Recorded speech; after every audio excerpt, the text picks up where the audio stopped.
You're watching the Battered Fans Network. Welcome everybody to episode number 13 of the Battered MLS Fans Podcast. I am your host Daniel Granada, and alongside me, as always, I have four other MLS podcasters. Let's go round table. Let's start over here from the top left, Mr. Alex Ryder from Lions Den. First time you joined us. What's going on, my man? Uh, Great to be on the pod for the first time. Missed you quite a bit, Daniel. Love talking with you on Battered Herons, but I'm here to talk MLS and talk Decision Day. Let's do it. Yeah, let's do it. And then I'll leave my least favorite for last. So what's going on, Todd? What's up, Daniel? You have not been missed on my end. I miss Chris. Got to bring back Chris, but good to be back with you, Danny. All jokes aside, and ready to talk MLS decision day and see if the Philadelphia Union can find the way to make it into the playoffs for seven straight seasons. Yeah, since 2017, right? Well, this will Yeah. be the eighth straight year, no? Yeah, you're right. Eight. Eighth straight year. So Yeah. yeah, and Chris was supposed to actually host tonight, but then he heard Todd was going to be on, and you might be changing your tune when you find out how Chris really feels about you, Todd. That's crazy. Edgar, what's going on, man? My lone West Coast representative, what's going on? Dude, I am doing my best to keep up with the Dodgers and this crazy weekend that's going to come up in MLS. Um, yeah, man, I'm really looking forward to. Hopefully, the Dodgers pull off the win tonight. Give me something nice to go to bed with. So, what are you shaking your head, Tommy? Because I hate the Dodgers. Oh God. Oh, that's you're an Angels fan, no? Yeah, some days. But I really don't like Orlando. So when I find out that I'm on here with an Orlando guy, oh boy. I feel And this is you. the first time I've ever done this show sober. So Oh, this could either be really good or really bad. All right, well, You at least take a know. smoke beforehand. I didn't bring gummies. I didn't bring any alcohol. Who knows what's going to happen? I'll just put in my mouth guard now. New right, decision day, new me. We're in for a fun one. All right, so let's start off. We're gonna start off with on the West Coast. West Coast, things are tight. All 9 spots are basically solidified. We know what 9 teams are going to be in the playoffs. We just don't know where they're going to be. Top seed, LA Galaxy. I felt like everybody thought they were basically a shoo-in to win the West, be the first seed. But as it turns out, LAFC didn't drop points last weekend like some people thought they might. And here we are. LAFC might not be first if a couple things fall LAFC's way. So I wanted to go over to my main man, Edgar. Edgar, how you feeling about the Sir. Galaxy? And then just real quick, you have to win. You win or you draw against Houston, and you clinch that first seed. Yeah, Or that's LAFC loses. yeah, that's true. I mean, that would make things a lot easier, right? But that's the tricky part. A lot of people are saying, "Oh, they just need a draw," but you never go into a game like this expecting to get a draw, especially when the Galaxy has to play Houston on decision day, which you ask a lot of LA Galaxy fans about this. And I was trying to explain it earlier to a fella named Kirk who runs an LAFC podcast. He was like, "How do you guys feel on decision day?" And we were having a conversation about it. And I was like, I don't know. I mean, I think I'm okay.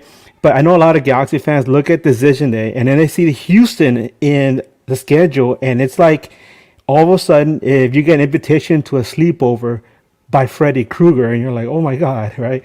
There's a sense of PTSD because in the past, Houston has dealt the LA Galaxy some very difficult losses on decision day. But I was telling the guys before he came on, when you go and look back at the actual record, it's not that bad. Last year, the LA Galaxy defeated Houston on decision day. Granted, at that point, the Galaxy season was lost and there was really nothing to play for. But this year's LA Galaxy team it's like a million times better. It's like night and day. So there's a sense of optimism, but cautious optimism. And the hope is that they don't just play for the draw. They go for all 3 points. Well, I would figure that they do that, but Houston is also trying to win because Houston, as of right now, they are in fifth, but they could fall back to as far back as seventh, I believe. So Yeah. they're playing for something themselves because they're trying to avoid LAFC. I'm assuming in the first round. I'm sure they much prefer playing against Real Salt Lake. Actually, it's interesting you mentioned the LAFC because they've had LAFC's number most of the season. almost every time they played LAFC, they have handed them some difficult losses. Um, you ask any LAFC pod, and they'll tell you who you guys want to face in the in the first round. And if you ask them Houston, they're gonna shake their head and just look down at their shoes because Houston has put them in their place. So both LA teams look at Houston and they're like, yeah, we don't want to deal with you guys, whether it's the regular season or the off season. The fascinating thing about Houston is that they have done this right largely without Ache, who as of right now is nursing a hamstring injury, but he is supposed to come back for the playoffs, and there might be a chance they might throw him out there against the Galaxy just to get him up and running before the playoffs do begin in earnest. But yeah, imagine this Houston team with a fully fit Ache. They're going to be something to deal with. But on the other side, on the flip side, right, we're looking at them. They did pretty good in this back stretch of the season, but then they had a shock loss to St. Louis last week, 3-0. St. Louis at this point, they're like just playing for pride, but taking down Houston, the team that's a lot of people were saying, wow, they're pretty hot heading into the playoffs, and then boom, they take that hit to St. Louis. Now they have a chance at home to defeat the LA Galaxy and send their fans with with feelings of optimism as they head into the playoffs. Todd, if you had to put your money on it, who's going to get that first seed? Is it going to be the Galaxy or LAFC? Man, it's a good question. I don't know. I think both teams are really, really hot. I think both of those teams are probably going to make it into the final. But man, it's difficult for me. LAFC has a bye this week, so they're going to win. Yeah, yeah. Oh, Yeah, I think I do tend to lean towards LAFC just because they've been here and the experience that they have. But even if LA Galaxy wind up getting the second seed, I mean, I don't think it's a bad thing. I mean, the turnaround that LA Galaxy have had this season's been fantastic. And you look at social media, and I don't follow LA Galaxy that close, and I'm not sure if anybody else does here other than Edgar, but there seem to be some concerns. Is Greg Vanney the right coach for the Galaxy? They fire their technical director, or he leaves, or something like that. Correct me if I'm wrong, Edgar. But it seems like they get all the right pieces in the season, and they've all seemed to click. And I know if I'm somebody on the Eastern Conference, I don't want to see an LAFC or an LA Galaxy in the final. And I know Columbus Crew fans would say, yeah, please give us LAFC. But yeah, both teams have been extremely hot, and I don't think it matters. But if I had to put my money on it, I'd say LAFC. LAFC. I mean, they're going to beat San Jose. you Yeah. never know, man. Like I said, I had to, I feel like I do know. no, I'm honest. Like I said, I had this conversation earlier with Kirk from he runs one of the LAFC pods, and I asked him, hey, how do you feel heading into the weekend? And I just threw in there at the end, don't sleep on those Smurfs. And he's like, exactly. He's like, for some reason, San Jose has beaten LAFC when we least expect it. And it's something that's definitely going to be on the back of the mind of Sharundalo and his staff, because these Smurfs, they're dead and gone, right? But they could, they would love to do that to LAFC. A lot of times they see LA Galaxy as like their biggest rival, right? They're like, this is, the Cali Clasico is still a thing, and screw your rivalry with LAFC, with LA Galaxy. And but they're like, don't forget about us. And then they look at LAFC and they're like, we have our thing with the Galaxy, but we're also going to do you guys some misery whenever we can. And it's something where a lot of teams in the West know, like, yeah, they're down, but when you least expect it, those Smurfs will bite your ankles, man. So you got to be careful. One thing too Tommy, is go ahead, Alex.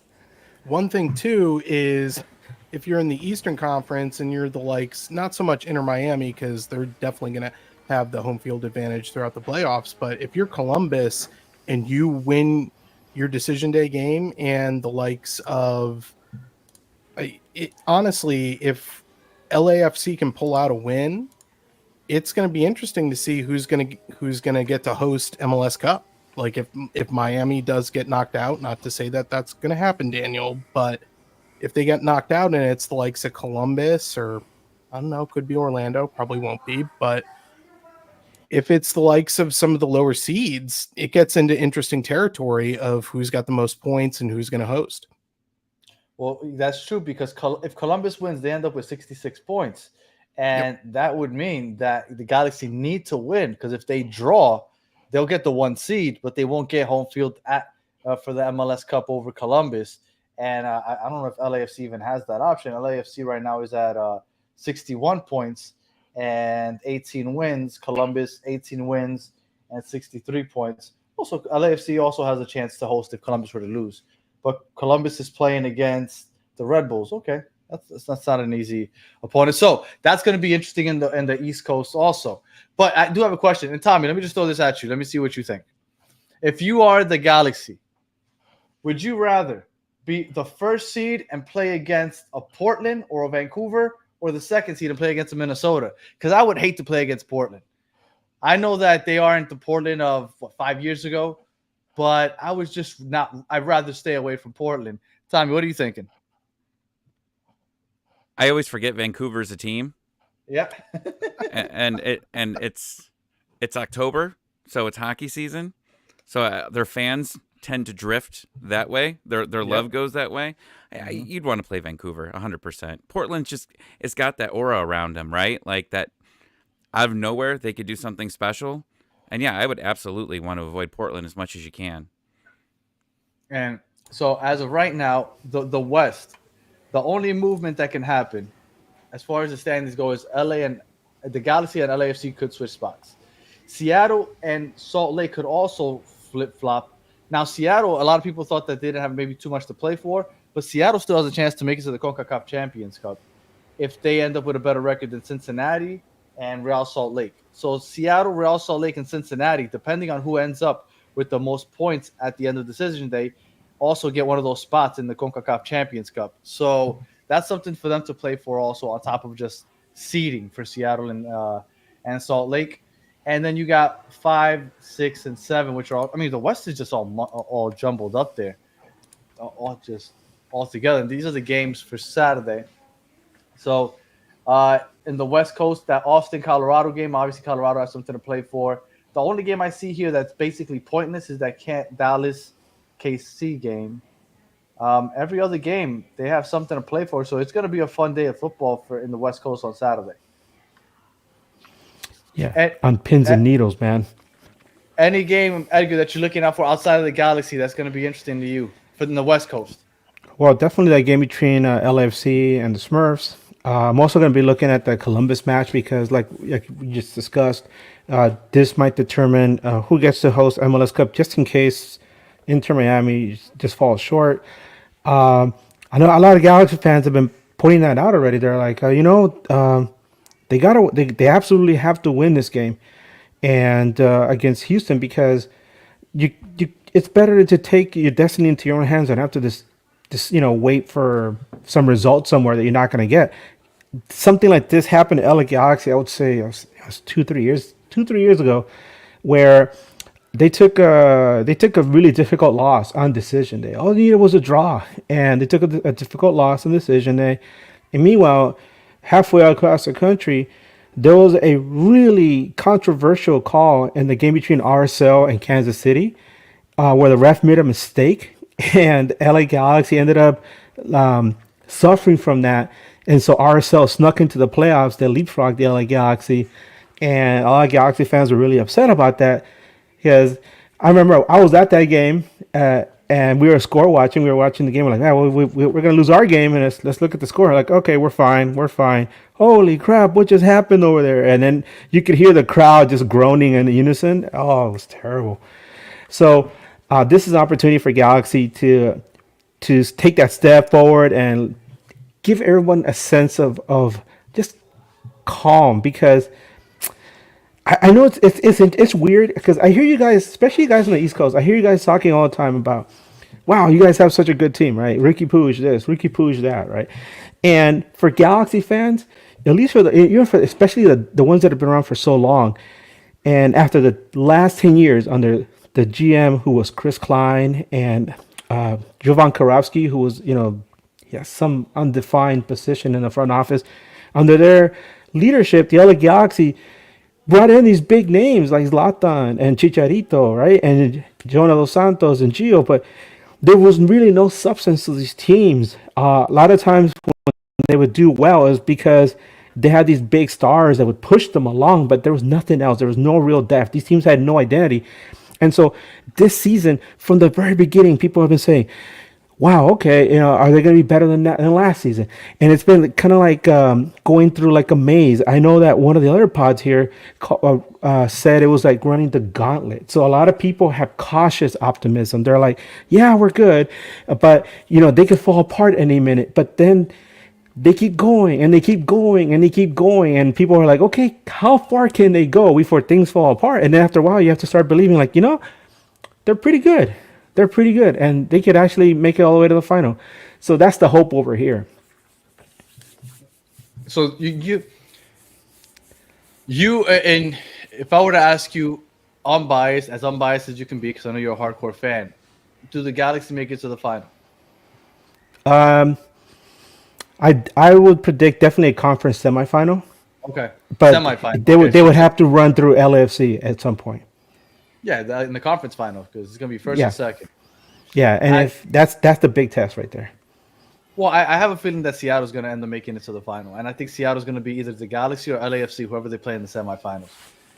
People are sleeping on Seattle, even though they've slowly crept up to the third seed. But just a month ago, they were down like the sixth seed, and nobody was talking about them.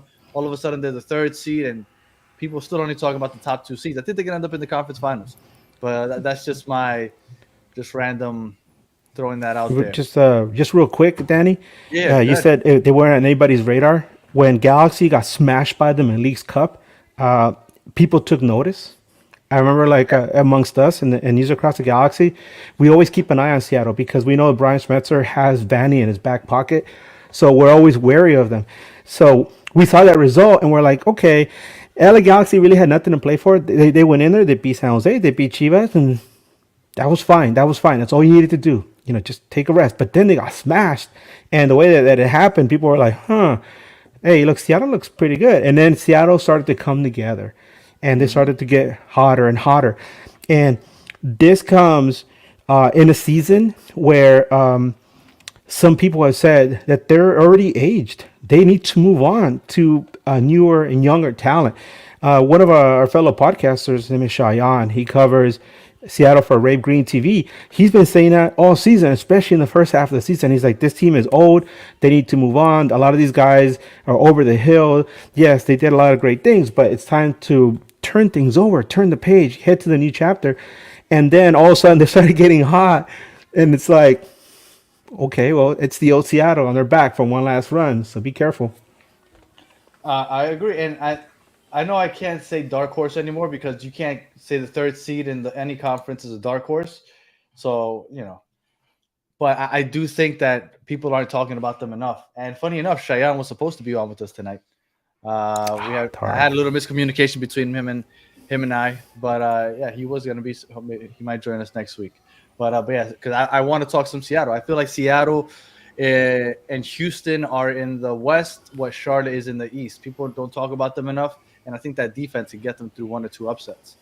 So moving on to the East, the Eastern Conference. Here are the standings. It's a little wilder than the West because you still have two teams that are on the outside looking in that have a possibility of jumping in on the very last day. And then there's still a lot of movement within the conference that can happen on top of a pointless game that Miami and New England are going to be playing, but that could be for some history. So a lot to look for here on the East Coast. So let me start with the one team that we don't have any representative for, DC United. Ooh, DC such United a good game. at the moment are playing against Charlotte, and DC United is the eighth seed.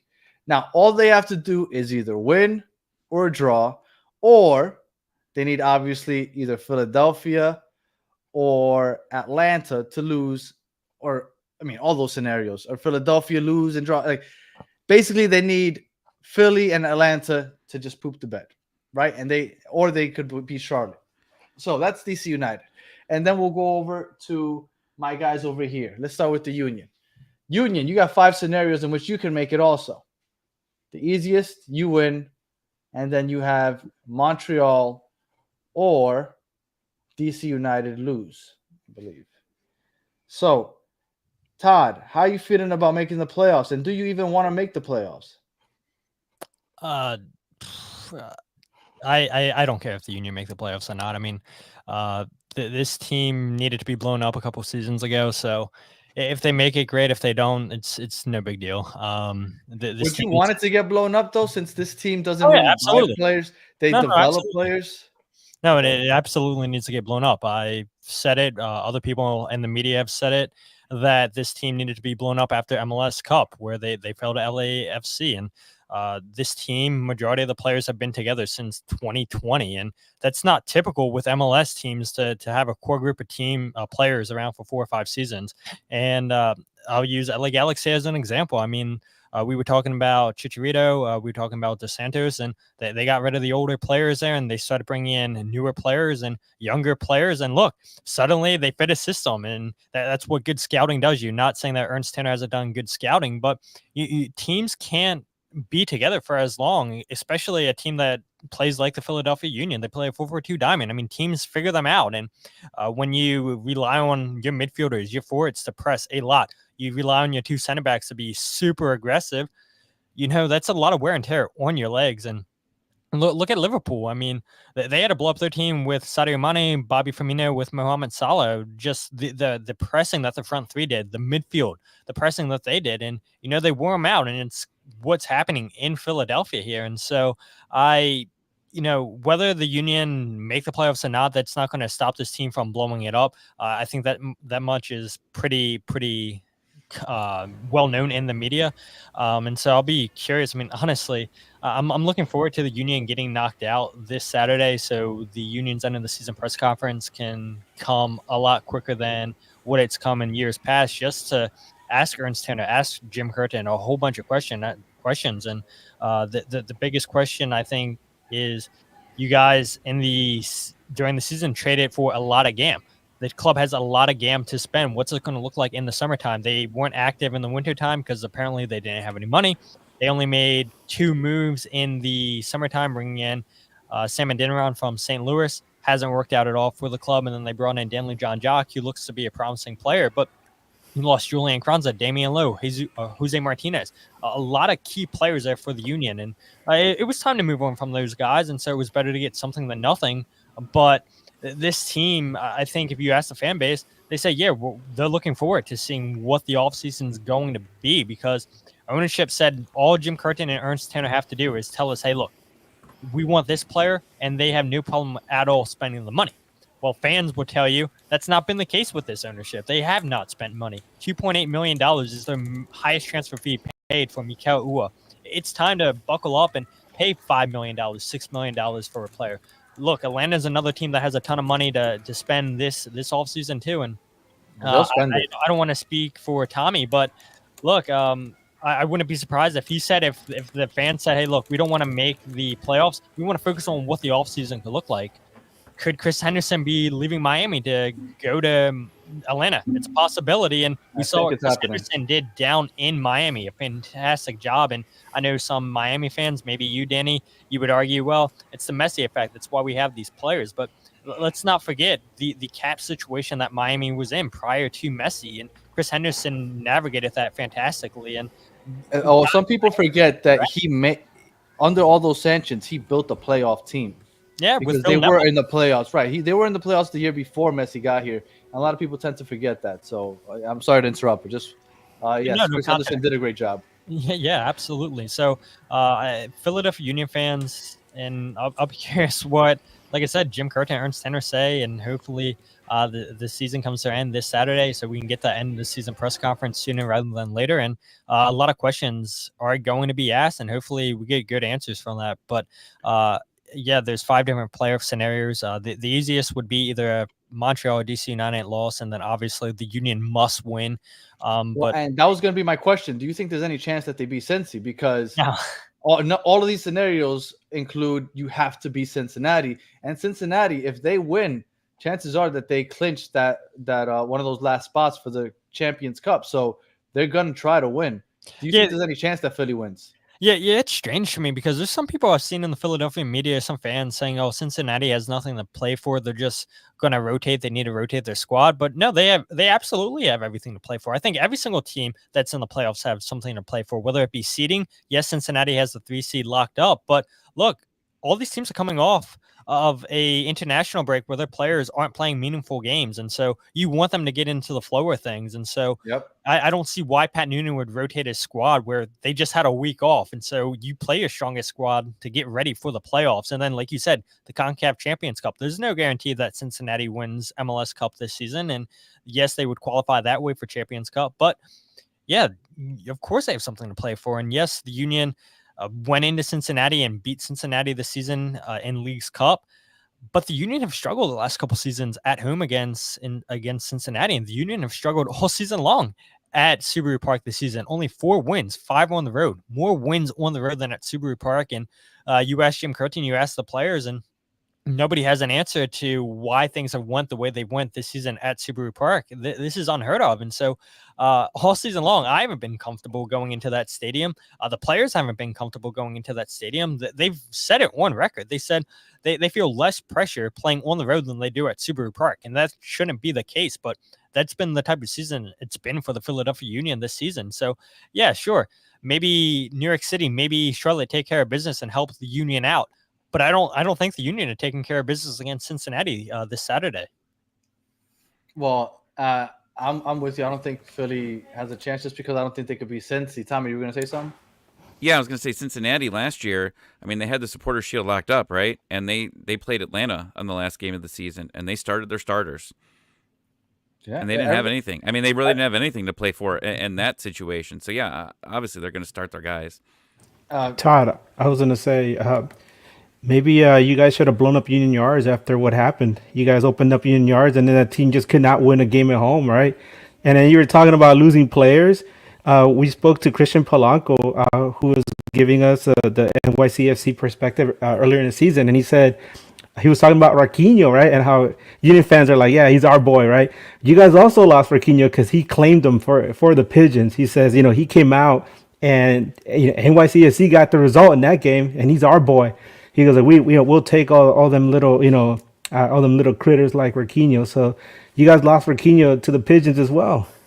Yeah, I mean, you could say that's their good luck charm, right? I know some of the players from New York City went out and got a stuffed animal over a raccoon. So yeah, let them do that. I mean, that's what's led them to have a good season. Let them have that moment. But yeah, it's been a difficult season. I mean, Union Yard, yes, some fans have said, yeah, this is the reason why we've been on a losing streak. Some people have joked and said, yeah, it's on a burial ground, and that's why things have went the way that they went. But yeah, I all jokes aside, I'm not sure why this season's been so difficult for the Union at home, and I hope the season ends this Saturday, honestly, so we don't have to be put through another terrible game at Subaru Park against Miami. I have a feeling that it's going to end, and if it doesn't, well, I mean, I can't imagine that they're going to be Cincy. But Well, the Jim Curtin said after Columbus, there's an argument to be made that teams below the 8 seed don't deserve to be in the playoffs, and I think he's absolutely right. And I think there should be discussions why MLS playoffs are such a joke, where 63% of your league makes the playoffs. It's way too many teams, and Philadelphia Union have been terrible. Atlanta have been inconsistent this season. DC United have been inconsistent this season. Montreal's been bad this season, and somehow, some way, they could potentially be back in the playoffs. But yeah, I think it shows you just how weak the East is at that bottom half of the table. Yeah, Charlotte's a great defensive team. There you go. There goes Edgar. If they scare me, New York City, they've come alive as of late. Yes, they got 5 goals scored against them by Philadelphia Union, but I think they needed that game heading into the playoffs, giving them momentum to give them a reality check that any single game, any single night, any team can beat them.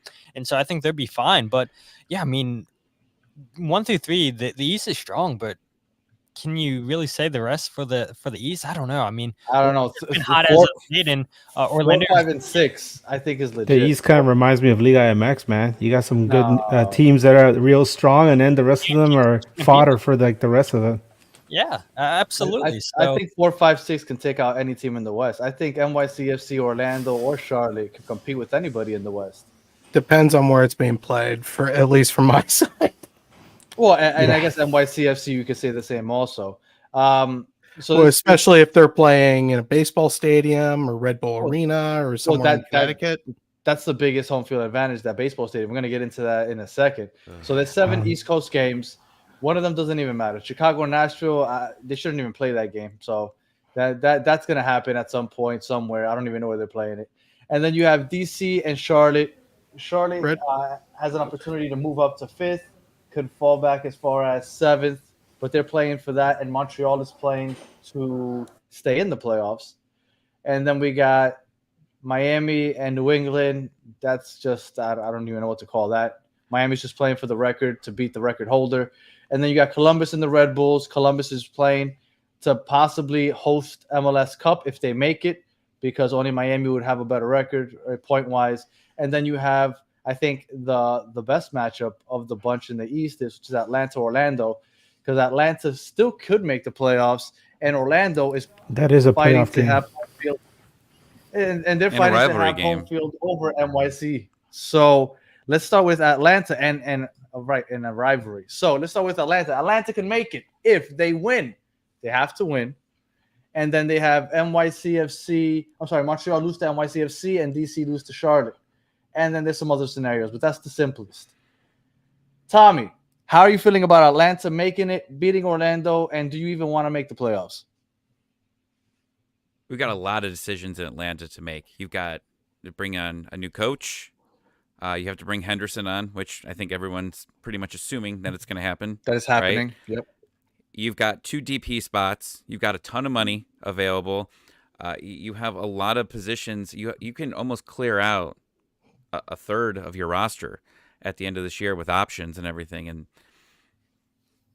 I think a lot of fans just say, let's start with the changes. You have too much to do in this offseason. Like, your laundry list is too. Like, bring 2 DPs on. Like, Garth Lagerwey said he's never done that in one window before.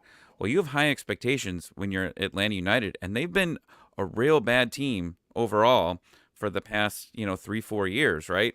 Ever since COVID happened, this team has gone downhill, and they've got to get this right in this offseason. So if you keep adding on, right, if you end up adding going into this playing game, and then you do that, and then you got to play Miami for 3 games, that extends a lot there. With that said, I don't think that they end up making it. I said on Scarves and Spikes before I hopped on, they were going to win 3-0. I think that was all the hot chocolate I've been drinking and the cough syrup.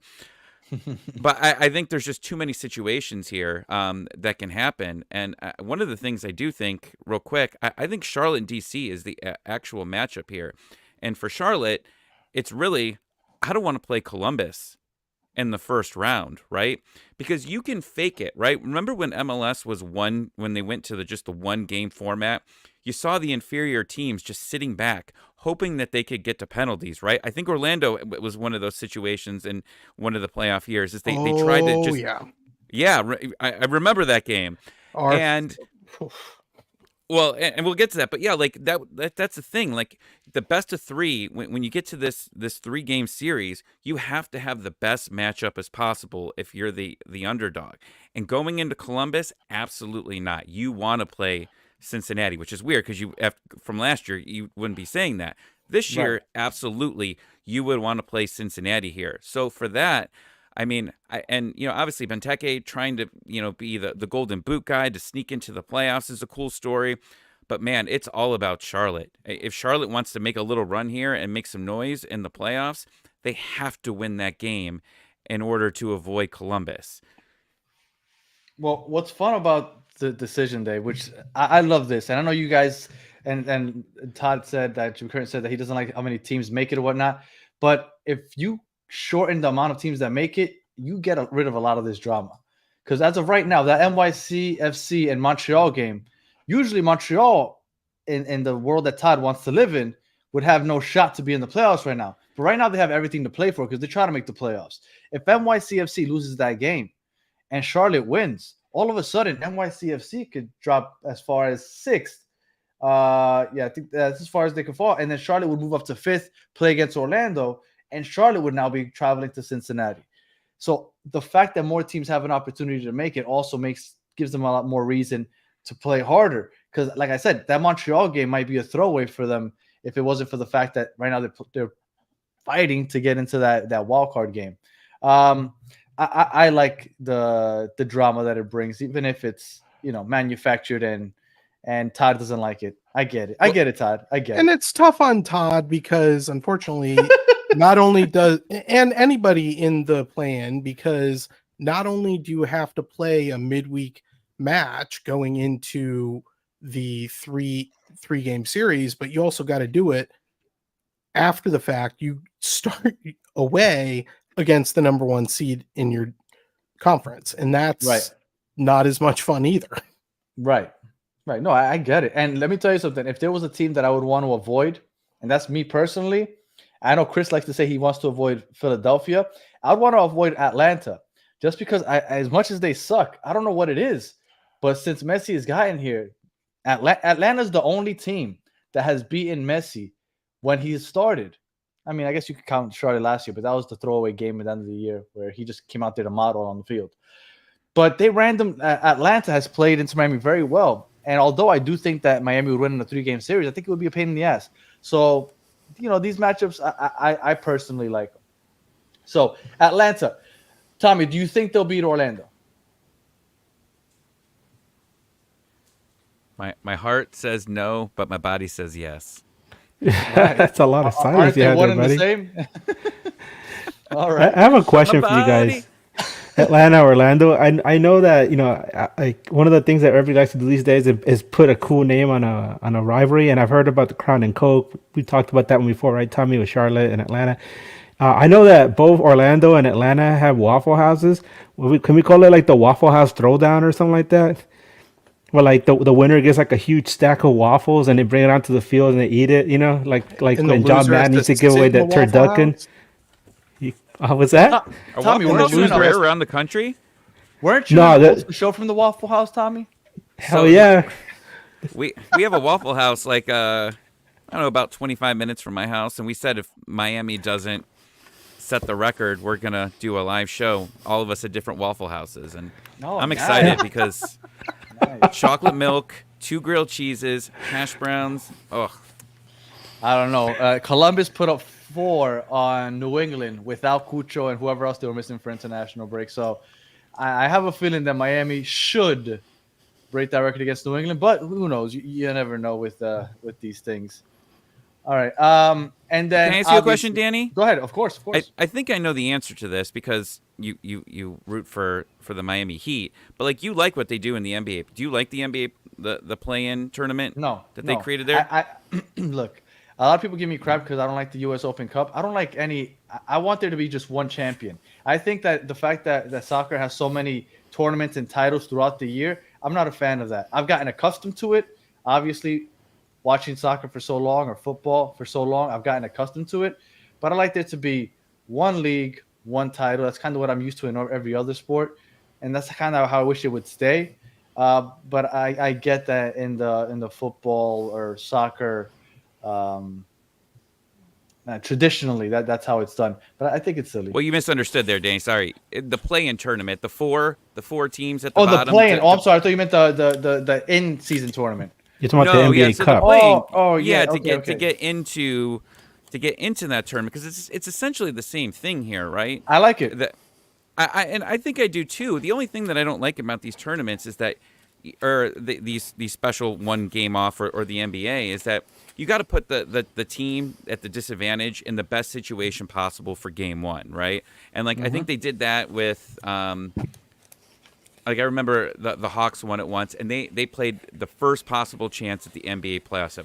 Give them a rest, give them an extra opportunity to upset the first seed, because that's what you want, right? Because as soon as somebody comes in here, like Todd, you talk about this, but as soon as someone gets into the playing game and wins it, and then wins MLS Cup, it's going to be the story, right? It's going to be, they came in, they won on decision day, then they won But the didn't that playing happen with game. St. Louis last year?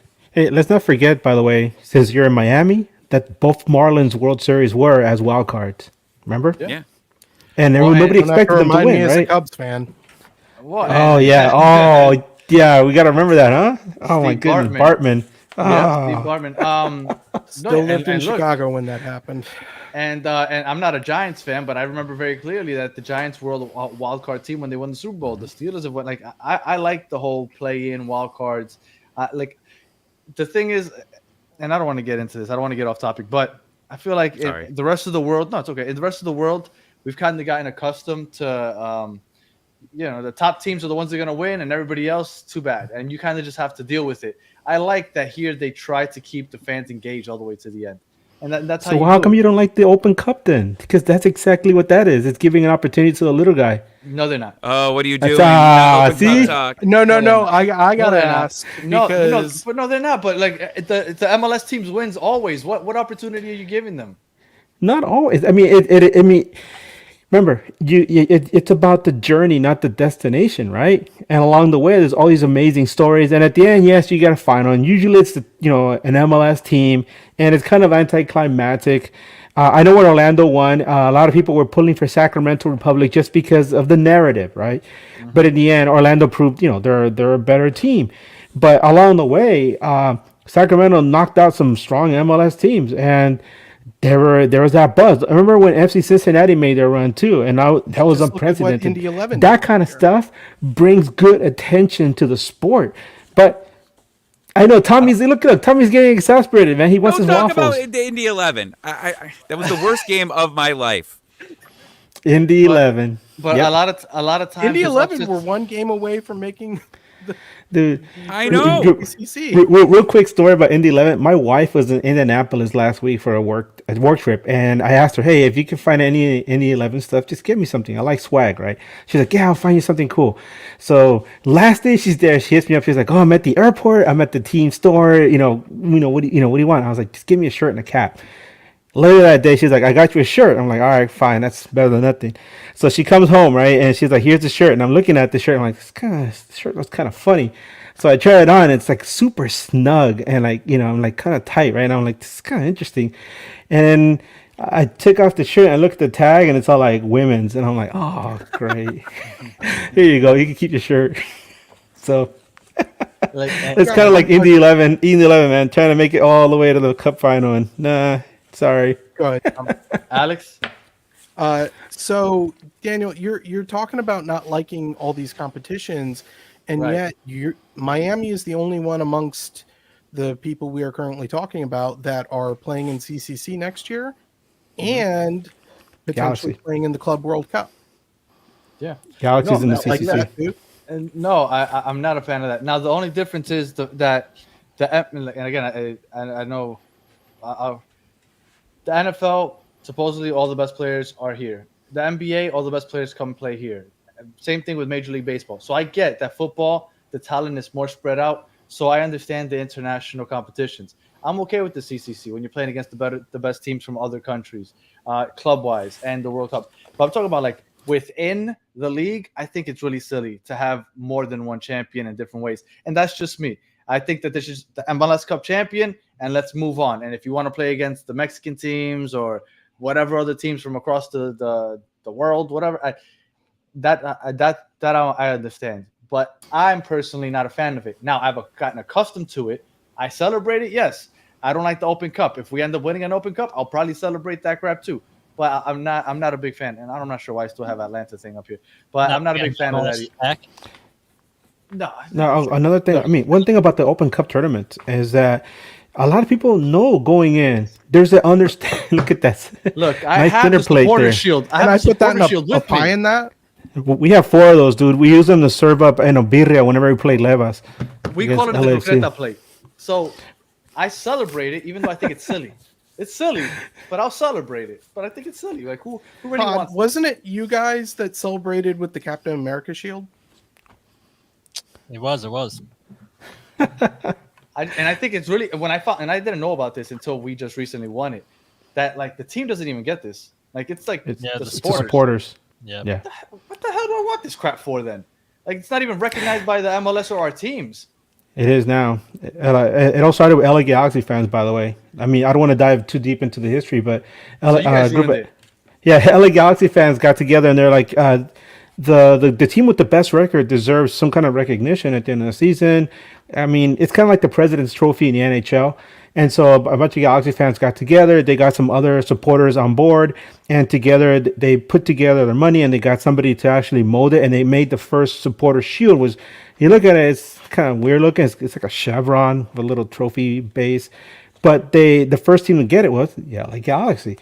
And then it was handed to the supporters group of the winner for every team that won the subsequent supporter shield. Since then, MLS finally got on board at some point, and that's when they did the whole rebrand and they made a nice little serving plate there. You could put your tres leches cake and eat it, whatever you want.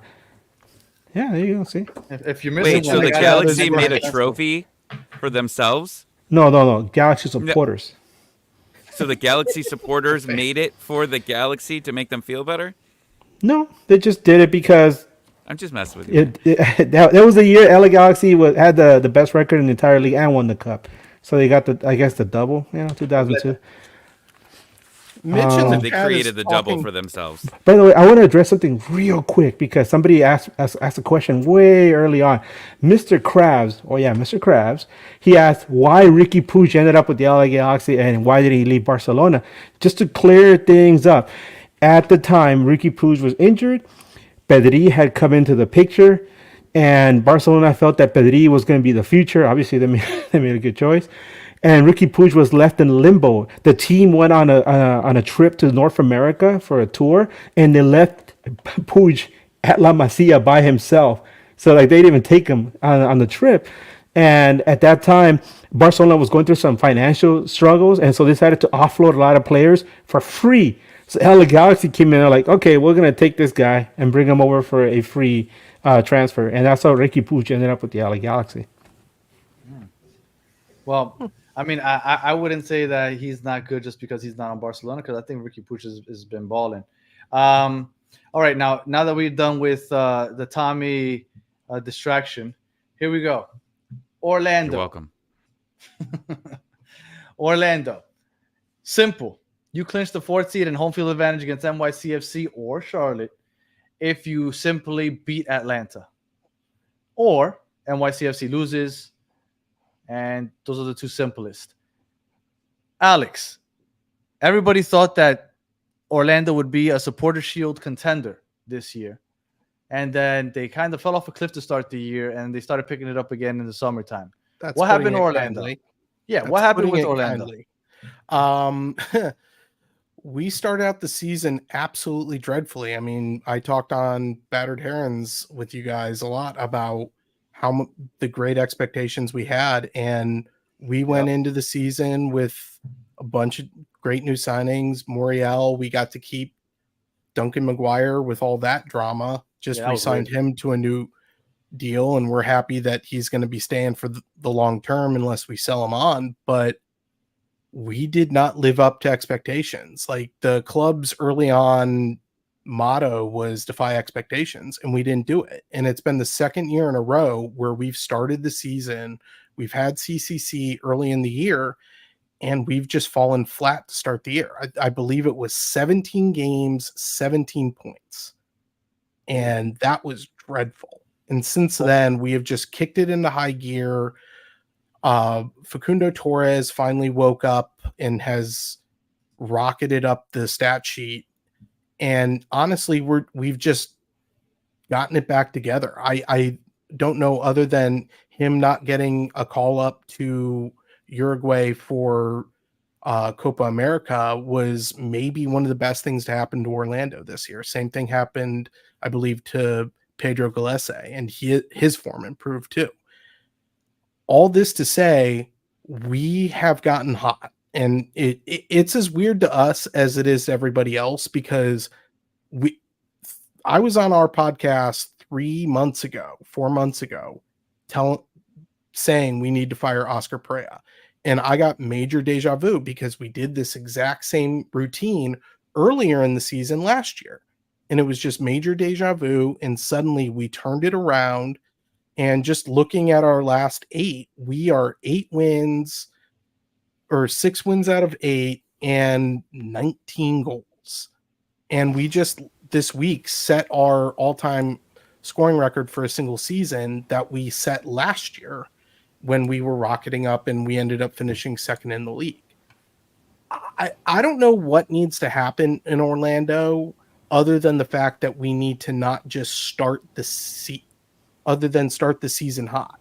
And we always finish the season hot, but we start it really badly. And at this point, the only thing I can see, we're talking about CCC, is us not playing in CCC and just focusing on MLS. That being said, I wouldn't mind going on to win MLS Cup. I don't think it's going to happen at this point. I know we talked about, and I predicted a Supporter Shield and MLS Cup double. I don't think either of those are happening this year. How are Orlando fans feeling in general about the team in the playoffs? Oh, we're feeling a lot better than we did even a month ago, but we're still nervous because last year we were going into the playoffs hot. We were the second best team in the entire league. We dispatched Nashville with minimal effort. I mean, granted, we didn't play great matches, but we got 1-0 wins both home and away and did it in 2. And then just got ceremonially destroyed by Columbus at home. I was at that match. I only went to the first and last matches of the season last year. Very first opening day match and Columbus playoff match. I'm not kidding. We were maybe a ball length away from tying it up 1-1 at the end of the game. Coulda, woulda, shoulda. That's a distant memory now. If we can stay this hot and stay this healthy, we have a chance at going very deep in this playoff. I don't know if we're going to win MLS Cup. I don't want to put that into the ether right now because A, I'm semi-religious about that, and B, I still don't feel confident in big pressure games that Oscar Perea is going to make the right decisions. Right now, the way things are kind of shaping up for you guys, you're either going to be the 4th seed or the 5th seed, which we're going to get into in a second because that's a big difference with NYCFC. Mm-hmm. But if you were to make it past the first round, the second round in the semifinals, you'd be playing against Miami more than likely. Yeah, we'll be talking quite a bit here in the next couple of weeks. Yeah, for sure. I have a question. So it would be hosted in Miami. Go ahead, Todd. So, are you guys shocked that it's not Luis Muriel, it's not Duncan McGuire, but it's Ramiro Enrique who's your leading striker? Where you look, Duncan McGuire was in limbo all season. Where is he going to go to England? Is he not? Luis Muriel didn't have the greatest start to the season coming over from Atalanta, but Ramiro Enrique has been on fire. And I look at that Philadelphia Union versus Orlando game where both Muriel and Duncan McGuire came off the bench, and I think that's a big help for Orlando going forward in the playoffs, where they have 2 strikers that could start on most teams, and maybe not most teams, a lot of teams in MLS, and they have the option to bring them both off the bench, and both of those players contributed and help defeat the Philadelphia Union. So I think it's a good situation that Orlando found themselves in. Oh, we're in a great. Oh, go on, Alex. No, I was going to point something out, and Danny heard me say this before. I think I mentioned it the last time we had you on. Hey, Danny, can I see your beautiful face real quick? So Our remember we're shorter. We don't need that. Yeah, we mentioned this when we had you guys on NAG, and I mentioned how at the start of the season, because I keep tabs with you guys and I keep tabs with the other Orlando City fan TV, right? And I remember you guys had like this crazy town hall meeting where everybody was going nuts about like the start of the season. And I jumped on and I was like, "Hey, everyone, it's me. I'm the Galaxy fan. I'm just here to tell you, you guys are going to be okay." I remember that. Yeah. Yeah. And I was like, "You guys are going to be okay." And people were like, "Shut up. You don't know what you're talking about." I'm like, "No, you're going to be fine. You guys are going to be fine. You're going to get it. You're going to turn it around. I know things seem bleak right now, but you have a quality club. And eventually, that quality is going to show." And people were like, they're like, no disrespect, but shut up. Right? And I was like, no. Hear me out, guys. It's going to be okay. And you were right. Because the MLS season is such a marathon, right? That quality will eventually rise to the top. And you saw it happen as the season went on. Eventually, it showed that Orlando is a good team. And that now, my God, I mean, I don't know what you guys are saying. Oh, Orlando can't make it to the MLS Cup. I think they can. You want to talk dark horse? I mean, yeah, I know they have that record. They're coming in hot, but everybody's talking about Inter Miami, Columbus, FC Cincinnati, and then there's Orlando, right? geez, I would be scared to play against Orlando in the first round or even the second round.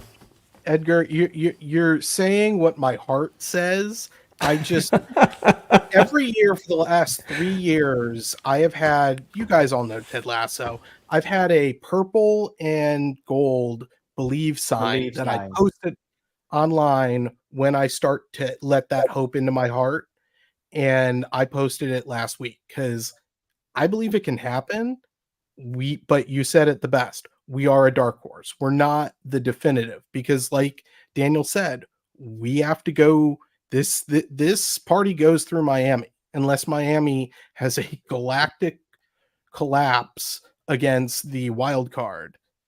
Right. And it's a 3-game this series, which makes it harder for it to happen. mhm.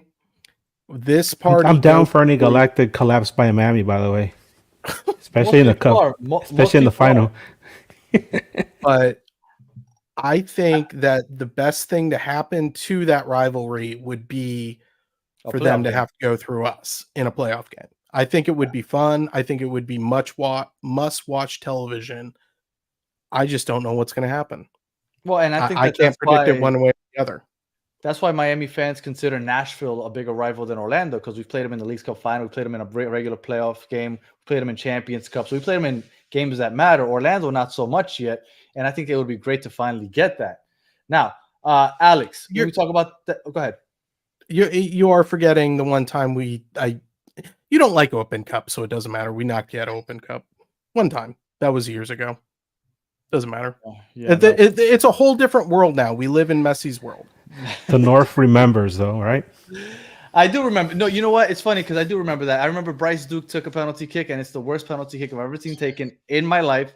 If you want YouTube it, Bryce Duke, Inter Miami, Orlando City, penalty kick, and it was really, really. At that point, I was like, Montreal, you can have them. Alex, do you think that you guys beat Atlanta on Saturday? 100%. Okay. 100%. 100. Waffle House throwdown, baby. 100. That's not the waffle.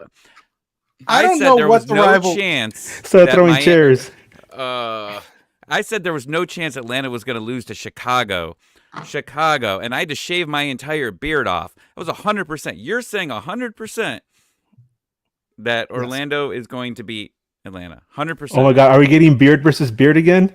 Oh I'm not no, saying we do can't it. do that. No, do it. my My wife will won't let me divorce sleep in bed with her or do any other things in bed if I don't have a beard, so we can't do that. Okay, so we're on the same.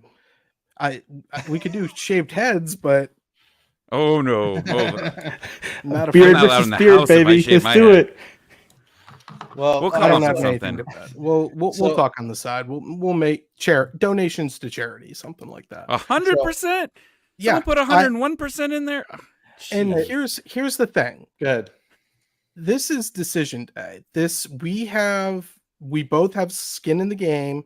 This game's at home. Orlando Oh my God. can get. I love it. It's Orlando terrifying. can. I don't care.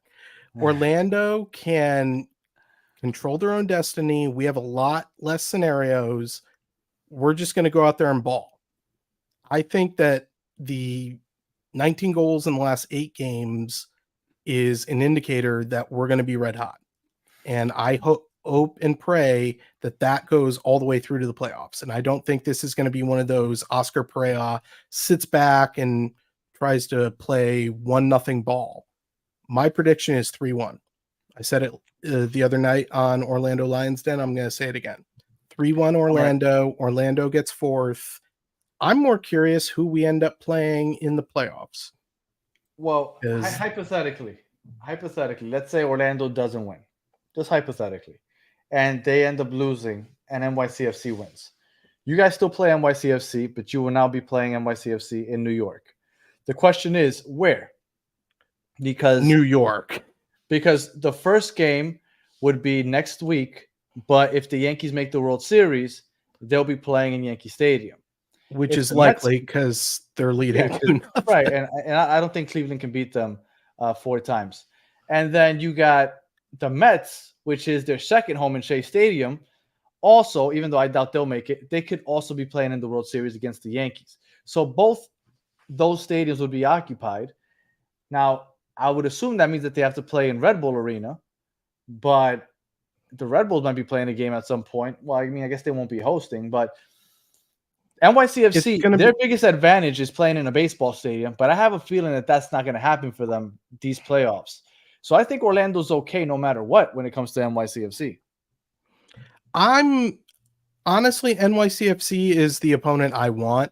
Like, don't get me wrong, Charlotte would be a more fun 3-game series because I think that would go to 3 games because we've beaten them once and I believe we drew them once. But like I think it was either Todd or Edgar said earlier, they're a great defensive team. They're not The best in the East, second best in the league, I think. They're a great team, and a lot of people have slept on them, including us this year, and it's hurt us at times. But at the same time, I would love to play them more than I would NYCFC. But either way, we're in good shape. It's a good look. I think NYCFC we can beat more likely than Charlotte. Either way, it's gonna. I think we advance out of the 3-game series. It's after that I start to get nervous because we've never advanced beyond that round. And I will tell you, the only team that scares me in the East is Charlotte. For me, as an Inter Miami fan, that's the only team that scares me in the East is Charlotte. But we'll see. All right, so we basically covered all the decision day. I just wanted to go round table real quick and see if you guys can give me, and I'll start since I'm on here. Dark horse in the playoffs, East and West. I'm going to go East, Charlotte. I just said that's the only team that I'm scared to play against. And in the West, I would like to say Seattle since I think that nobody's talking about them, but they're the 3rd seed. So I'll go Houston. I'm going to go Charlotte and Houston as my 2 dark horses that I think could make more noise than people are expecting. And then let me go over to my man Todd, that's been kind of quiet for a while. Todd, dark horses, East and West. Yeah, I mean, I want to say Seattle too, but it's so hard to say them. Not Real Salt Lake. Every time they get into the playoffs, they have a good regular season. They choke the first series. So, yeah, definitely not RSL. Colorado, I think, is interesting what Chris Armas has done. So I'll go with Colorado, even though I don't think they're going to go very far. And then the East, I'll say New York City. Okay. I like NYCFC, and not enough people are talking about Matt Freese. Yeah, fantastic. Should win goalkeeper of the year, but I think it's going to go to Kalina. I would give it to Kalina also, but Freese would be a second option for me. Edgar, dark horse in the East and West. In the East, I already said I think it's going to be Orlando. Okay. And in the West, Portland's scary because they could strike you real hard with that 3-headed offensive weapons that they have. Galaxy fans look at them, and we know it's not going to be easy. And I know LAFC probably won't take it easy with them either. Well, and that's why my question was to you. Like, is it the worst thing in the world to fall to second place when you would probably avoid Portland in a 3-game series to start the playoffs?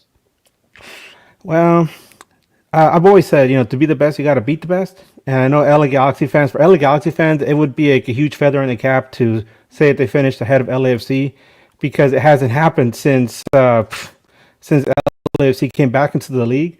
So it's a pretty big deal for Galaxy fans to be able to get that and take that momentum into the playoffs. Also, LA Galaxy's undefeated at home this entire season. And a lot of people say, well, what about the Rose Bowl game? Well, that was at the Rose Bowl. And we're talking about Dignity Health Sports Park. And, the Rose Bowl game is set up kind of like to be a neutral site, although obviously it's not. But at Dignity Health Sports Park, Galaxy's undefeated. So getting that home field advantage, big deal. And I would love to get some participation from the chat also. I'd love to hear in the chat who you guys think are just the dark horses in the East and the Western Conference while we're going around table here. Alex, dark horse in East and West. I already said it about Charlotte. They're the one below us that scares me more. So I think they're a dark horse in the East. West, honestly, I'm going to go with Seattle because Seattle's pulling a similar thing to Orlando, and Seattle has always, when they get hot in the second half of the season, they always go on to do great things. And they're someone that anyone in the West should be afraid of going into the playoffs. I agree. I wouldn't want to play Seattle. And like I said, I'm predicting they're going to make the conference finals. Whether it be against LAFC or the Galaxy, I think it's going to be Seattle against one of the 2 LA teams. Either way, it's going to be good television. 100%. I mean, it would be a lot better if it was El Tráfico for the Western Conference Finals, but I don't think we're going to get that, unfortunately. Tommy, dark horse, East and West. Definitely Charlotte, but they have to win. If they don't win, if they don't clinch, the 6th seed, right? Yeah, it's 6th seed. Yeah, if they don't clinch the 6th seed, they're done. They're done. Columbus will end up beating them there. So they have to win, but yeah, I think they will. And then I'm going to say RSL is going to make a run here. Oh, okay. Ooh, okay. It's a good show. And then I mean, when their offense is on and it's scary. Now, can they do that in a 3-game series is the question, right? And I think that's the whole purpose of this 3-game series. Like, I know money is a thing, right? They want more people to watch the games, but they don't want flukes to get out there, right? They don't want that. When it was the single elimination, you had that 8 seed that was like knocking out some of the best teams there. They don't want that there. But if they can get through, I think that they can impress. And here in the chat, I'm seeing a lot of Orlando and Charlotte, and then on the West Coast, Houston and Vancouver. Comments at Portland. That comment by Mitch saying Inter Miami's back line. That's a great shout there. That's definitely the weak point here in Miami. I think we're going in with the mentality of outscoring everybody. So I wanted to thank everybody in the chat right now. If you haven't already, please like the video and subscribe if you haven't already. And everybody on here for joining. I'm going to go around table just so you could remind everybody that's watching where they could find you if they want to hear more about Orlando, Atlanta, Philly, or the LA Galaxy. So please, Alex, let everybody know where they can find you. Yeah, I am Ghostwriter on Twitter. We are at Orlando Lions Den on Twitter and wherever you find your podcasts. We do a post-match show called Den After Dark on Twitter Spaces, normally about 30 minutes after each match. Edgar was talking about that earlier. We love to have anybody come on and listen, give their commentary, even if you're not a fan of Orlando. Honestly, Tommy, would love to have you come on and give your take post game, and we can talk one way or the other. And maybe that's the bet. If you guys somehow end up winning, you get to come on and give me a tongue lashing From the Waffle House, right? From the Waffle House. Waffle houses have been used just to determine if I'm going to get hit by a hurricane or not lately. So, and Soccer Daddy here saying final bye to Tommy in Atlanta. I guess they just assume we're not going to be seeing your face on here very much more this season. Tommy, let everybody know where they could find you. I'm in the Waffle House in Ohio, but I'm also at Scarves and Spikes.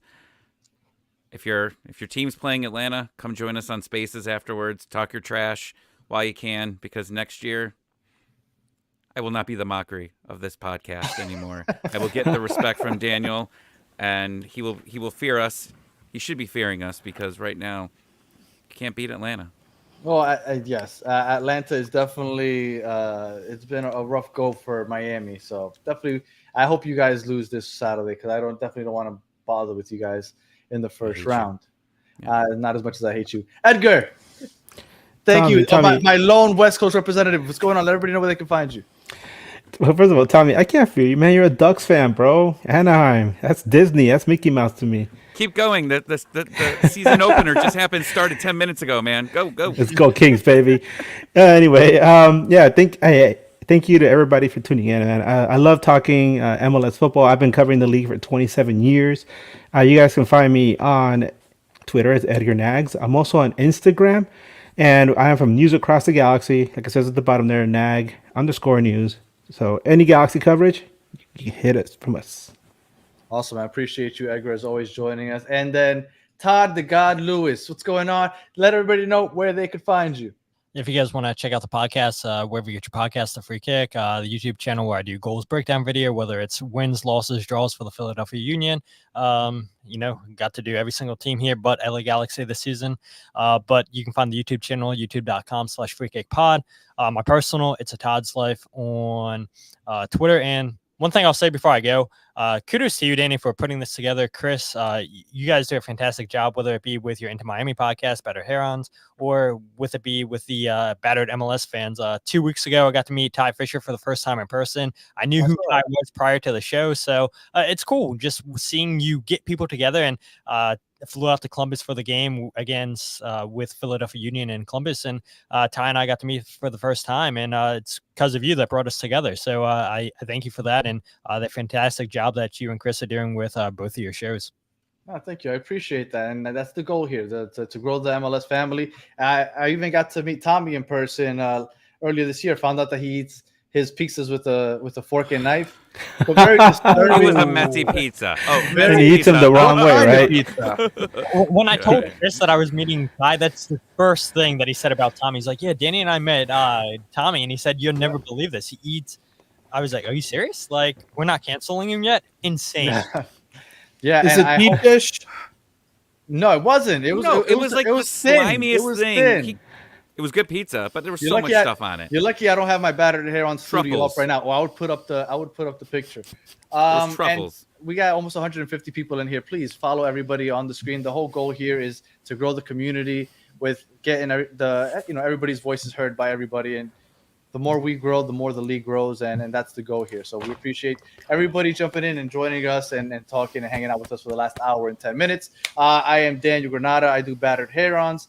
We do that 4 times a week. We do post games and we do Spanish once a week. We're going to try to go twice a week in Spanish now that the playoffs are starting.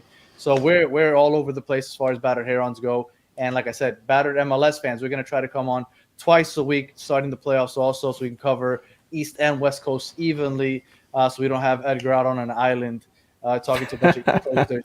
So we're going to try to do this going on for the next 6 weeks or so. Battered MLS fans, if you haven't already subscribed, go on YouTube and Twitter. We have the Twitter channel. So again, I really appreciate all of you guys joining us. I know that this takes time out of your day, or out of your day for Edgar. But again, it's fun. I appreciate you guys. Hopefully, Decision Day is a good one, and hopefully Miami wins I know I'm just throwing it out there. Hopefully Miami breaks the record, and I'm there celebrating because I'm just gonna be selfish and end it that way. If you are listening on audio, we appreciate you listening all the way to the end. Please leave us 5 stars, comment, review, all that good stuff. If you're watching on YouTube, thank you for watching all the way to the end. Please like, subscribe, share. Tell your friends that there's a new MLS show where we get 5 panelists and we talk everything MLS once or maybe even twice a week. So please help us grow the channel, grow the community. And for those of you in the chat, as always, you guys are the best part of the show. We appreciate you hanging out with us for the last hour and 13 minutes. And we'll be back next Tuesday at, well, depends on 9 or 10 o'clock. I'll let you guys know on Twitter. But we'll be back next Tuesday night. So until the next one, have a good one.